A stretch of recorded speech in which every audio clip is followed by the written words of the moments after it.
વિદ્યાર્થી મિત્રો, હવે આપણે જૈવ સંશ્લેષણ તબક્કો એ જુદી જુદી રીતે જુદી જુદી વનસ્પતિઓમાં થાય છે એ સમજવા પ્રયત્ન કરીએ. જૈવ સંશ્લેષણ તબક્કામાં જે મુખ્ય ઘટના અને બધી જ વનસ્પતિઓમાં જે થાય છે તે છે C3 પરિપથ, C3 ચક્ર, જે કેલ્વિન, બેન્સન અને બાસામ નામના વૈજ્ઞાનિકોએ સમજાવ્યું. તો ચલો આજે આપણે આ કેલ્વિન ચક્ર અથવા C3 પરિપથ વિશે જોઈએ.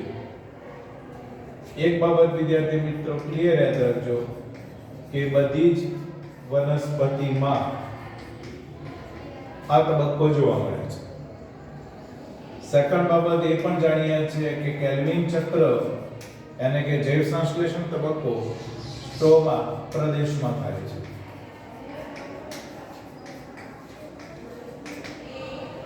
વિદ્યાર્થી મિત્રો, કેલ્વિન ચક્રમાં કેલ્વિન અને તેના સાથીઓએ C14 સમસ્થાનિકનો ઉપયોગ કરી અને પ્રથમ વપરાતું જો સંયોજન હોય તો એ 5 કાર્બન વાળું RuBp છે. પ્રથમ CO2 ગ્રાહક અથવા પ્રથમ વપરાતું સંયોજન RuBp છે, રિબ્યુલોઝ બાયફોસ્ફેટ છે. પ્રથમ CO2 ગ્રાહક પણ RuBp છે અને આ સમગ્ર ઘટના છે એને 3 તબક્કાની અંદર તબક્કામાં જોવા મળે છે. અને એ 3 તબક્કા છે, પૈકી પહેલો કાર્બોક્સિલેશન તબક્કો, બીજો રિડક્શન તબક્કો અને ત્રીજો પુનઃનિર્માણ. પુનઃનિર્માણ તબક્કો એટલા માટે કે પ્રથમ વપરાતું સંયોજન RuBp એનું પુનઃનિર્માણ થવું જરૂરી છે, એટલા માટે પુનઃનિર્માણ ઘટે.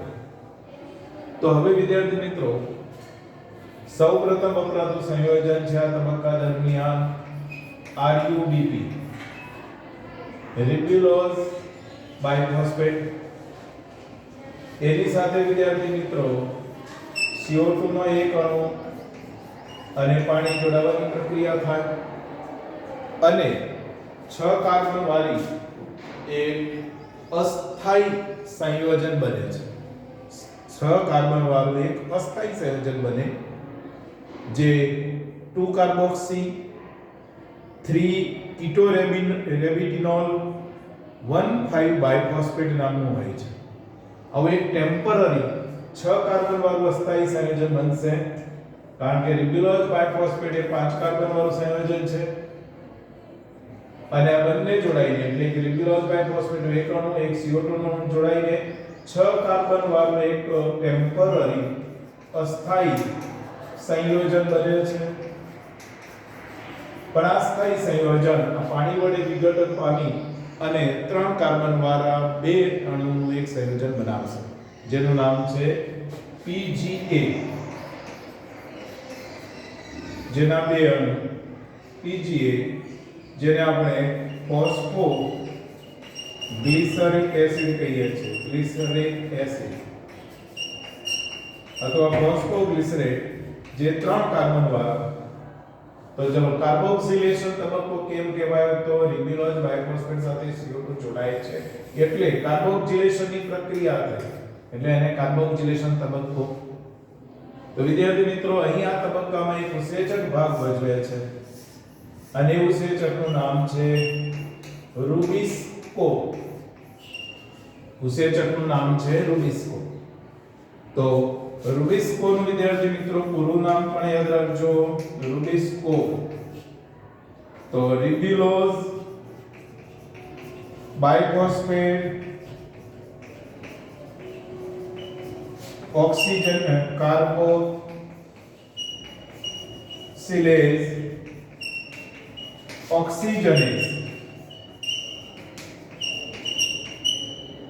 ઓક્સિજનેઝ તો જો રિબ્યુલોઝ બાયફોસ્ફેટ કાર્બોક્સિલેઝ ઓક્સિજનેઝ, અત્યારે વિદ્યાર્થી મિત્રો અહીં CO2 જોડે છે RUB સાથે અને એમાં ભાગ ભજવનારો ઉત્સેચક છે એટલે એને આપણે ફક્ત આટલું બોલાય રિબ્યુલોઝ બાયફોસ્ફેટ કાર્બોક્સિલેઝ. પણ જ્યારે CO2 ઓછો હોય ઉણપ હોય ત્યારે O2 પણ જોડે અને જો RUBP સાથે O2 જોડે ત્યારે ઓક્સિજનેશનની પ્રક્રિયા થઈ કહેવાય એટલે ત્યાં ઓક્સિજનેઝ છે. તો વિદ્યાર્થી મિત્રો એક RUBP ના અણુ સાથે CO2 જોડાયો અને બે અણુ બની ગયા PGA. હવે વિદ્યાર્થી મિત્રો બે અણુ PGA ના છે એનું રિડક્શન થાય છે. એ રિડક્શન થવા માટે વિદ્યાર્થીઓ કે 2 ATP વપરાય છે અને 2 ADP પ્લસ ટ્વાઇસ PI નો યુઝ થયો વિદ્યાર્થી મિત્રો જો રિડક્શન માટે એટલે કે શક્તિ મુક્ત થઈ વપરાય. એ જ વખતે 2 NADP H પણ વપરાય છે અને નિપજ બને છે ટ્વાઇસ NADP+. તો વિદ્યાર્થી મિત્રો કયા કયા સંયોજનો વપરાય છે તે યાદ રાખી દેજો. 2 ATP 2 NADP H વપરાય જે આપણે મધ્યસ્થી સંયોજનો બોલ્યા હતા પ્રકાશ પ્રક્રિયા દરમિયાન બનતા હતા તે વપરાય છે અને પરિણામે 2 ADP 2 PI અથવા IP અકાર્બનિક ફોસ્ફેટ અને 2 NADP+ ની પચ.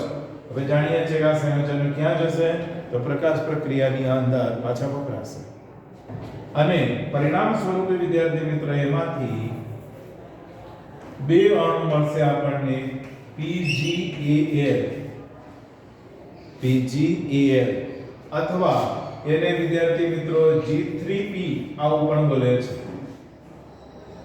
આ જે સંયોજનો બન્યા વિદ્યાર્થી મિત્રો એ વાસ્તવમાં આપણે PGL ની વાત કરીએ તો આ PGAL એટલે ફોસ્ફોગ્લિસરાલ્ડિહાઇડ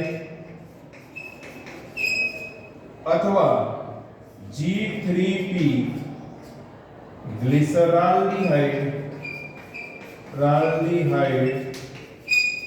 3 ફોસ્ફેટ આવું પણ બોલાય વિદ્યાર્થી મિત્રો. એટલે ગમે તે નામથી બોલી શકો. વિદ્યાર્થી મિત્રો ગ્લિસરાલ્ડિહાઇડ આપણે ભણી ગયા 9મા ચેપ્ટરમાં 3 કાર્બન વાળી શર્કરા છે આલ્ડોઝ ટ્રાયોલ શર્કરા છે એટલા માટે આની જગ્યાએ અહીં તમારે ટ્રાયોલ શર્કરા શબ્દ વાપરેલો છે. અહીં વિદ્યાર્થી મિત્રો ટ્રાયોલ શર્કરા લખ્યો છે તો આ ગ્લિસરાલ્ડિહાઇડ એક ટ્રાયોલ શર્કરા છે. તો આ બે PGA ના અણુ શક્તિ અને હાઇડ્રોજન મેળવી અને ટ્રાયોલ શર્કરાના આવા બે અણુ તરીકે ફેરવાઈ જશે. હવે વિદ્યાર્થી મિત્રો આપણે જાણીએ છીએ કે ગ્લુકોઝનો એક અણુ બનવા માટે ગ્લુકોઝ 6 કાર્બન વાળું સંયોજન છે તો 6 CO2 ના અણુનું સ્થાપન થવું જરૂરી છે. એટલે કે 6 CO2 ના અણુ કાર્બોક્સિલેશનની ક્રિયામાં ભાગ લેવા જોઈએ. એટલે કે વિદ્યાર્થી મિત્રો હવે જો હું આ 6 અણુ કહું તો વિદ્યાર્થી મિત્રો RUBP ના પણ મારે 6 અણુ લેવા પડે.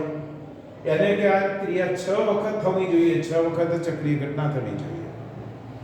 એટલે કે કાર્બોક્સિલેશનની ક્રિયાને અંતે હવે વિદ્યાર્થી મિત્રો જો 12 PGA ના અણુ બનશે અને જો 12 PGA ના અણુ 12 PGL માં ફેરવવા માટે મારે 12 ATP 12 NADP H ની જરૂર પડે અને નિપજ પણ 12 ADP 12 જે અકાર્બનિક ફોસ્ફેટ અને 12 NADP+ થશે.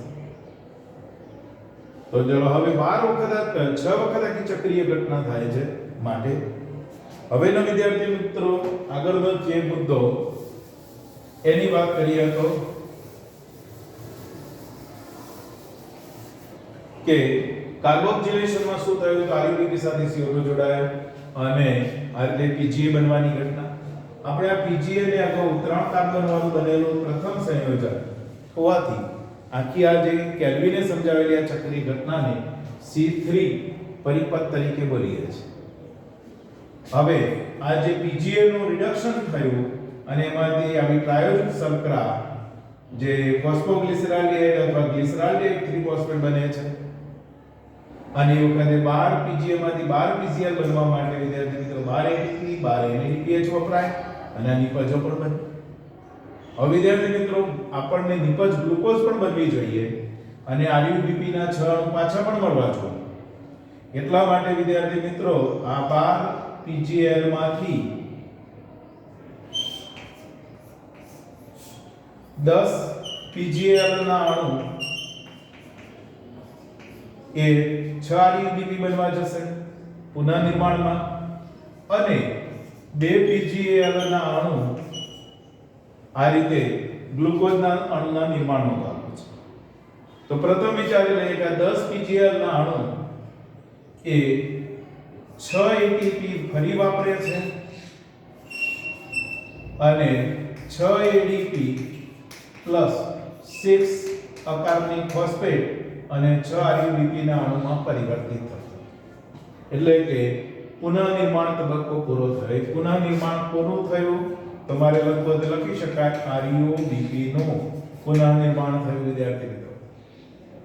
હવે વિદ્યાર્થી મિત્રો 2 PCl ના અણુ આવે.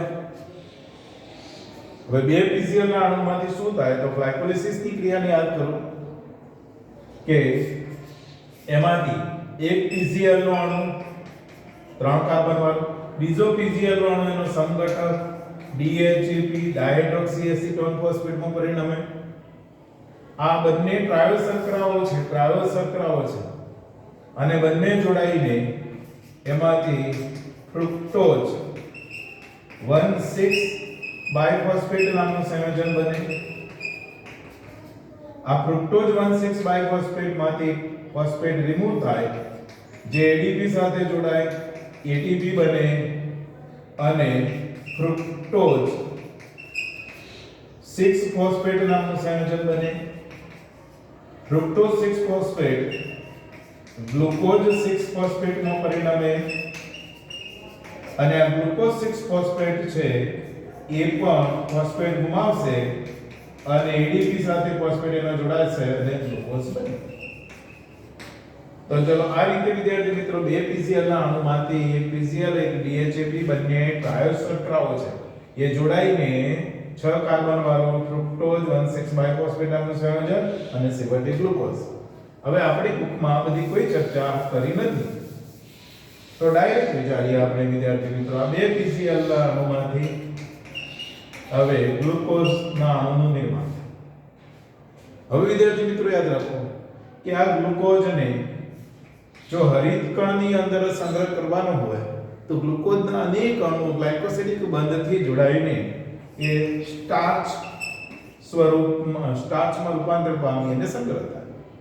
પણ જો એ ગ્લુકોઝને એક કોષમાંથી બીજે કોષમાં એટલે કે હરિતકણમાંથી ગ્લુકોઝ એ કોષમાં રસમાં થઈને બીજા કોષો તરફ સ્થાનાંતરિત કરવાનો હોય તો ગ્લુકોઝનો એક અણુ બીજો જે ગ્લુકોઝ આ રીતે નિર્માણ પામે એના દ્વારા બનેલો ગ્લુકોઝનો અણુ જે ફ્રુક્ટોઝમાં ફેરવાઈ જાય અને આમ આ ગ્લુકોઝ અને ફ્રુક્ટોઝ બે જોડાઈ અને સુક્રોઝ નામની ડાયસેકેરાઇડ બને અને આ સુક્રોઝ નામની ડાયસેકેરાઇડનું અનુવાહક પેશી દ્વારા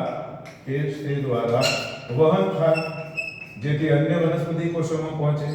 સ્ટાર્ચ એ તેજ કોષમાં તેજ હરિતકણની અંદર સંગ્રહ માટે બનનારી લિપિડ્સ છે. હવે વિદ્યાર્થી મિત્રો પાછા આવીએ તો આખી એક ગ્લુકોઝના અણુ બનવા માટે આપણને 2 PCl ના અણુની નિપજ મળવી છે. 2 PCl ના અણુની નિપજ ક્યારે મળે તો 6 RUBP 6 CO2 જોડાય 12 PGA 12 માંથી 12 PGL અને ત્યારે 10 PGL પાછા RUBP પુનઃનિર્માણ તબક્કો ચાલ્યા કરે. આમાંથી 6 વખતની ચક્રીય ઘટના થાય એટલે 6 CO2 વપરાય 6 વખત કેલ્વિન ચક્ર થાય ત્યારે ગ્લુકોઝ બને. તો ચલો ક્લિયર યાદ રાખજો કે એક ગ્લુકોઝ ના નિર્માણ માટે આપણે કહીએ તો 6 CO2 અણુ વપરાય અને 6 વખત CO2 વપરાય છે એટલે 6 વખત C3 ચક્ર થાય. ચલો બીજી બધી નિપજો વગેરેની વાત કરીએ આપણે તો સમગ્ર પ્રક્રિયા દરમિયાન કયા પ્રક્રિયકો વપરાયા અને કઈ નિપજો બની, ચલો એનો ઉલ્લેખ કરીએ આપણે વિદ્યાર્થીઓ. તો ચલો આખી કેલ્ક્યુલેટ કરીએ તો 6 RUBP અહીં વપરાયા છે, 6 CO2 વપરાયો છે. તમે જોઈ શકો છો કે 12 વખત NADPH વપરાયા અને 18 ATP વપરાયા. ચલો વપરાયેલી વાત છે, આ વપરાયા બીજું 12 ATP અને ચલો આ 12 NADP પણ 12 ATP સાથે બીજા 6 ATP પણ વપરાયા છે એટલે 18 નિપજો શું બની આપણને ગ્લુકોઝનો એક અણુ. RUBP NADP જે 12 હતા એ હવે 12 NADP પ્લસ સ્વરૂપે મળે. 18 ATP માંથી 18 ADP પ્લસ 18 અકાર્બનિક ફોસ્ફેટ છૂટા પડ્યા. તો ચલો વિદ્યાર્થી મિત્રો આમ ગ્લુકોઝનો એક અણુના નિર્માણ માટે બરાબર કેટલા RUBP વપરાય, કેટલા CO2 વપરાય, કેટલા NADPH વપરાય, કેટલા ATP વપરાય. અને જો 6 વપરાય છે એટલા જ માટે 6 વખત કેલ્વિન ચક્ર થાય. તો વિદ્યાર્થી મિત્રો ATP વધારે વપરાય છે એટલા જ માટે આપણે આ ATP ના નિર્માણ માટે પર્યાપ્ત ATP પૂરો થાય એ નિર્માણ માટે અચક્રીય ફોટોફોસ્ફોરાયલેશનની જે ક્રિયા હતી એમાં ATP પણ બનતા હતા અને NADPH પણ બનતા હતા. પણ પર્યાપ્ત એટલે જરૂર પૂરતા પર્યાપ્ત ATP નિર્માણ માટે ચક્રીય ફોટોફોસ્ફોરાયલેશન જરૂરી છે. જો માત્ર અચક્રીય ફોટોફોસ્ફોરાયલેશન થાય તો પણ ATP અને NADPH બનતા હતા. પણ અહીં તમે જુઓ છો કે NADPH ના સાપેક્ષમાં ATP વધારે જોઈએ છે તો વધારાને ATP પર્યાપ્ત ATP બની આપવાનું કામ કોણ કરશે? તો ચક્રીય ફોટોફોસ્ફોરાયલેશનની ક્રિયા કરશે.